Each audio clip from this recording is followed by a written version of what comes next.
ટીવાય B.Sc home science semester 5 paper number 6 nutrition અને fitness વિષય અંતર્ગત યુનિટ નંબર 6 યોગનો અભ્યાસક્રમ તારીખ 27 સપ્ટેમ્બર 2014ના રોજ સંયુક્ત રાષ્ટ્ર સંઘની 69મી સામાન્ય સભાને સંબોધિત કરતી વખતે ભારતના માનનીય પ્રધાનમંત્રી શ્રી નરેન્દ્ર મોદીએ વિશ્વ સમુદાયને એક આંતરરાષ્ટ્રીય યોગ દિવસ અપનાવવા માટે વિનંતી કરી. શ્રી મોદીજીએ કહ્યું, યોગ એ પ્રાચીન ભારતીય પરંપરા દ્વારા આપેલી એક અમૂલ્ય ભેટ છે. તેમાં મન અને શરીર, વિચાર અને ક્રિયા, સંયમ અને પરિપૂર્ણતા વચ્ચે રહેલી એકતા, મનુષ્ય અને પ્રકૃતિ મધ્યની સંવાદિતા તથા આરોગ્ય અને સુખાકારી તરફ એક સાકલ્યવાદી અભિગમનો સમાવેશ થાય છે. યોગ એ કસરત વિશે નહીં, પરંતુ આપણામાં, વિશ્વમાં તથા પ્રકૃતિમાં રહેલી એકરૂપતા શોધવા વિશે છે. આપણે જીવનશૈલીમાં ફેરફાર કરી તથા ચેતના ઉત્પન્ન કરીને તે આપણને આબોહવા પરિવર્તનનો સામનો કરવામાં મદદ કરી શકે છે. ચાલો આપણે એક આંતરરાષ્ટ્રીય યોગ દિવસ અપનાવવા તરફ કાર્ય કરીએ. 11 ડિસેમ્બર 2014ના રોજ 193 સદસ્યોવાળી UNGA આ દરખાસ્તને સર્વસંમતિ દ્વારા 177 અપૂર્વ સહ-સ્પોન્સર દેશો સાથે મંજૂર કરી 21 જૂનને આંતરરાષ્ટ્રીય યોગ દિવસ તરીકે સ્થાપિત કરવા ઠરાવ કર્યો. તેના ઠરાવમાં UNGA સ્વીકાર્યું કે યોગ આરોગ્ય અને સુખાકારી માટે એક સાકલ્યવાદી અભિગમ પૂરો પાડે છે.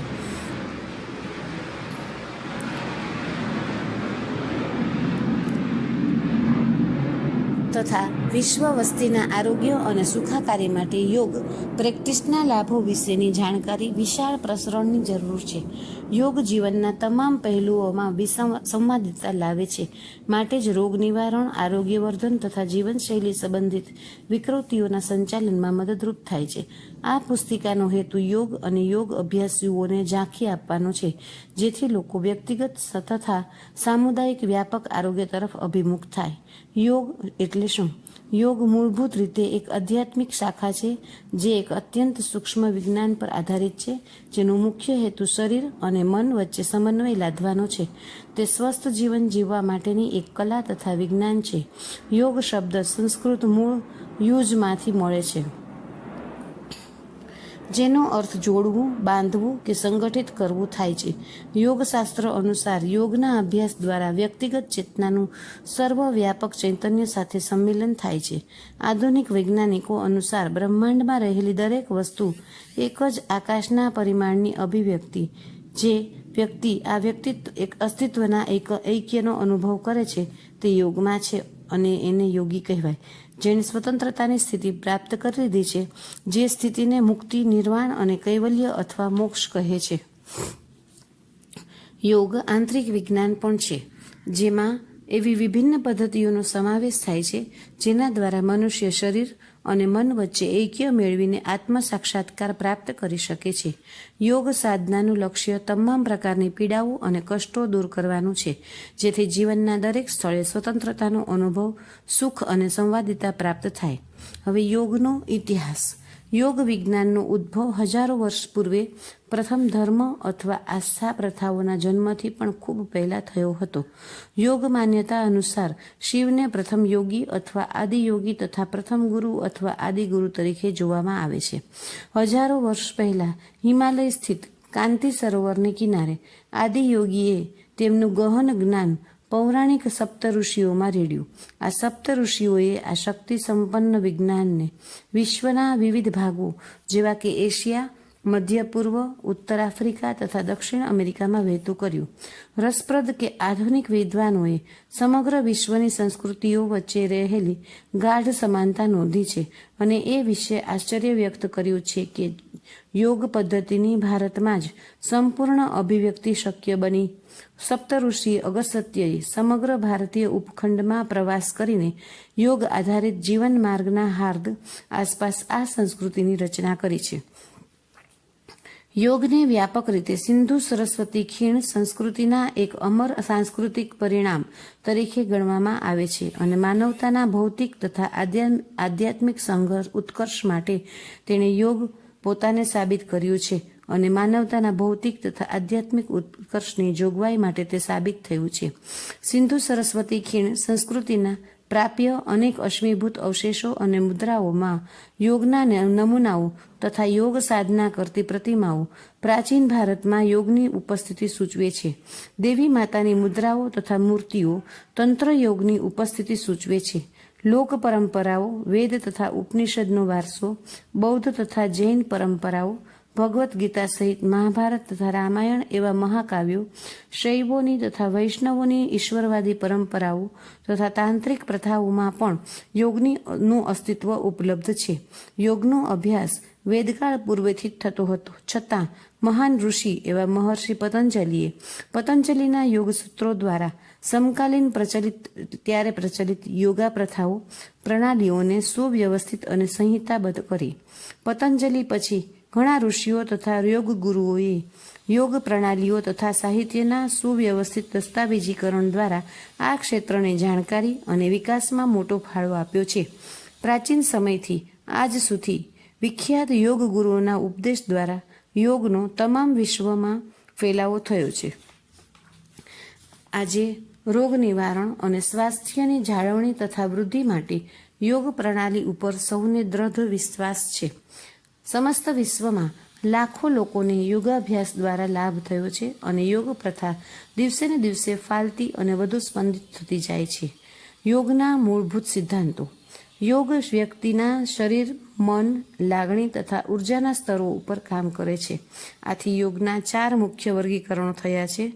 કર્મયોગ, જ્યાં આપણે શરીરનો ઉપયોગ કરીએ છીએ. જ્ઞાન યોગ, જ્યાં આપણે મન અને બુદ્ધિનો ઉપયોગ કરીએ છીએ. ભક્તિ યોગ, જ્યાં આપણે લાગણીનો ઉપયોગ કરીએ છીએ. ક્રિયા યોગ, જ્યાં આપણે ઉર્જાનો ઉપયોગ કરીએ છીએ. આપણે યોગની જે કોઈ પદ્ધતિ અનુસરીએ છીએ તે આમાંથી કોઈ પણ એક વર્ગીકરણમાં સમાવિષ્ટ થાય છે. પ્રત્યેક વ્યક્તિએ આ 4 પરિબળોનું એક અનન્ય સંયોજન હોય છે. માત્ર એક ગુરુ જ એક જિજ્ઞાસુ માટે આવશ્યક એવા આ 4 માર્ગોના યોગ્ય સંયોજન અને શિક્ષણની હિમાયત કરી શકે છે. યોગ પરના તમામ પ્રાચીન ભાષ્યોએ ગુરુના માર્ગદર્શન નીચે કામ કરવાની જરૂરિયાત પર ભાર મૂક્યો છે. યોગની પરંપરાગત પ્રણાલીઓ. યોગની વિવિધ દર્શનો, પરંપરાઓ, વંશ પરંપરાઓ અને ગુરુ શિષ્ય પરંપરાઓ દ્વારા વિવિધ શાખાઓ ઉદ્ભવ થઈ. આમાં જ્ઞાન યોગ, ભક્તિ યોગ, કર્મયોગ, પતંજલિ યોગ, કુંડલિની યોગ, હઠ યોગ, ધ્યાન યોગ, મંત્ર યોગ, લય યોગ, રાજયોગ, જૈન યોગ તથા બૌદ્ધ યોગ વગેરેનો સમાવેશ થાય છે. દરેક શાખાને તેના પોતાના અભિગમ તથા કાર્યપ્રણાલીઓ હોય છે, જે યોગના અંતિમ ઉદ્દેશ તથા હેતુ સુધી લઈ જાય છે. આરોગ્ય અને ફિટનેસ માટેની યોગ પ્રણાલી. વ્યાપક રીતે અનુસરવામાં આવતી યોગ સાધનાઓમાં યમ, નિયમ, આસન, પ્રાણાયામ, પ્રત્યાહાર, ધારણા, ધ્યાન, સમાધિ, બંધ તથા મુદ્રાઓ, ષટકર્મો, યુક્તાહાર, મંત્ર જપ, યુક્ત કર્મ ઇત્યાદિનો સમાવેશ થાય છે.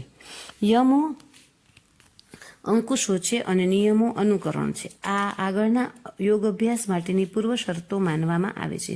આસનો શરીર તથા મનની સ્થિરતા લાવવામાં સમર્થ છે.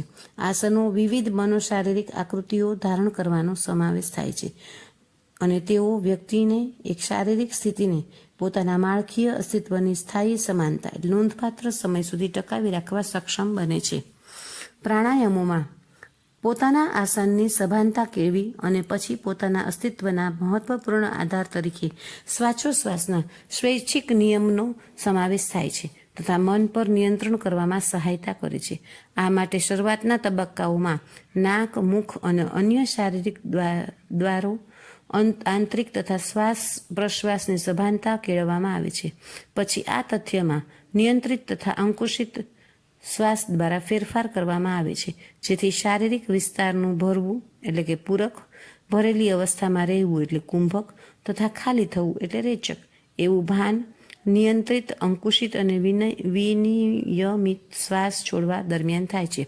પ્રત્યાહાર એટલે બાહ્ય વસ્તુઓ સાથે સંકળાતી પોતાની જ્ઞાનેન્દ્રિયોમાંથી ચેતનાનું વિયોજન. ધારણા એટલે એક વ્યાપક ધ્યાન ક્ષેત્ર શરીર તથા મનની અંદર, જેને સામાન્ય રીતે એકાગ્રતા તરીકે ઓળખવામાં આવે છે. બંધ અને મુદ્રાઓ પ્રાણાયામ સાથે સંકળાયેલી પ્રણાલીઓ છે. તેને ઉચ્ચ યોગાભ્યાસ તરીકે જોવામાં આવે છે, જેના મુખ્યત્વે શ્વાસોશ્વાસના નિયંત્રણ સાથે અમુક શારીરિક મુદ્રાઓ અપનાવવામાં આવે છે. જોકે ધ્યાનનો અભ્યાસ જે વ્યક્તિને આત્મસાક્ષાત્કાર તરફ અને સર્વોત્કૃષ્ટતા સુધી લઈ જાય છે, તેને યોગ સાધનાનો સાર અથવા સત્વ માનવામાં આવે છે. ધ્યાન એટલે શરીર તથા મનમાં કેન્દ્રિત એકાગ્રતા અને સમાધિ, સમન્વય, એકીકરણ, સટ કરવું એ બિનજરૂરી પ્રક્રિયાઓ છે, તબીબી પ્રકારની છે અને શરીરમાં એકઠા જમા વિષ દ્રવ્યોને બહાર કાઢવામાં મદદ કરે છે. યુક્તાહાર તંદુરસ્ત જીવન માટે યોગ્ય ખોરાક તથા આહાર સંબંધી ટેવોની હિમાયત કરે છે. હવે યોગાસન એટલે શું અને શા માટે જરૂરી છે તે હવે આના પછીના લેક્ચરમાં આપણે જાણીશું.